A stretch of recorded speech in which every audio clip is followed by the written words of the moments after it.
Brown plant hopper ये एक ऐसा रस चूसक कीट है जो पौधे के निचले वाले हिस्से में मतलब तने के पास छिपकर वहीं से लगातार रस चूसता रहता है। लेकिन भाई इसकी सबसे बड़ी खासियत ये है कि ये ऊपर से नुकसान नहीं करता है। और खेत ऊपर से देखने पर कई बार बिल्कुल ठीक लगता है, लेकिन भाई धान के तने के पास ये छिपकर लगातार रस चूसता है। तो भाई सबसे बड़ा सवाल ये है कि ब्राउन प्लांट हॉपर हमारे खेतों में क्यों आता है। तो ये जो ब्राउन प्लांट हॉपर है इसका अटैक हमारे खेतों में तब होता है जब हमारा खेत बहुत ज्यादा घना हो, या पौधों के बीच हवा का आना जाना कम हो, या खेत के अंदर नमी बहुत ज्यादा बनी रहती हो, या फिर मौसम भी बहुत ज्यादा गर्म या उमस वाला हो। तो भाई ये सब कंडीशन भूरे माहू के लिए पूरी तरीके से अनुकूल है। और इसके अलावा अगर जरूरत से ज्यादा नाइट्रोजन मतलब यूरिया खाद देते हैं तो भाई ये भी फसल को बहुत ज्यादा नरम और घना बना देता है, जिससे हॉपर के बढ़ने के चांस बहुत ज्यादा हो जाते हैं। इसलिए भाई सिर्फ कीटनाशक डालने से भूरे माहू से लड़ाई नहीं जीती जाएगी, बल्कि खेत का मैनेजमेंट भी सही रखना पड़ेगा।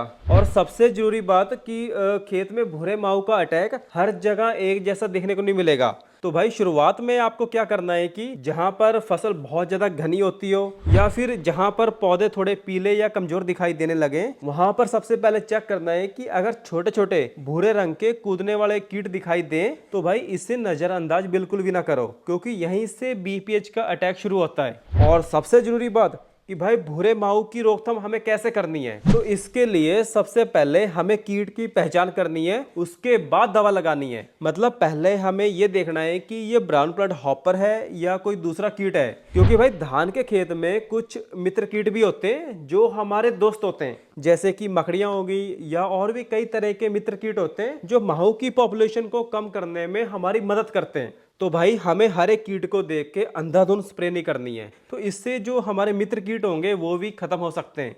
और बाद में फिर जो भूरा माहू होगा इसकी पॉपुलेशन बहुत ही तेजी से बढ़ने लगेगी। इसलिए भाई पहले खेत को अच्छी तरीके से चेक करो। अगर बीपीएच लगातार बढ़ रहा है तो भाई एक बढ़िया सा जो एडवांस टेक्निकल आता है उसका स्प्रे करवा दो, जैसे कि ट्राइफ्लोमेज़ोप्रिम हो गया, या इथिप्रोल प्लस पाइमेट्रोजाइन, या पाइमेट्रोजाइन प्लस डायनेटिफरान, या प्रिवेंटिव में आप ले सकते हो नितिन पायरम, या पाइमेट्रोजाइन, या डायनेटिफरान, या और भी बहुत अच्छे अच्छे एडवांस टेक्निकल आते हैं। आप अपने खेत की कंडीशन के हिसाब से कोई भी एक बढ़िया सा कीटनाशक का स्प्रे करवा दो, जिससे भाई हमारे खेतों में हॉपर वहीं पे खत्म हो जाएगा, आगे नहीं बढ़ेगा। और सबसे जरूरी बात कि भाई एक खेत में एक ही दवा को बार बार ना डालो, जरूरत पड़ने पर टेक्निकल बदल बदल कर डाल सकते हो। सो भाई आप भी अपनी फसल में प्रिवेंटिव में एक स्प्रे बीपीएच का जरूर करवा के चलो। बाकी अगर आपके खेतों में शीथ ब्लाइट हो गया, बीएलबी हो गया, नेक नॉड या फिर कॉलर ब्लास्ट की रोकथाम कैसे करनी है, इसके बारे में जानना है तो भाई आप ये वीडियो जरूर देखो।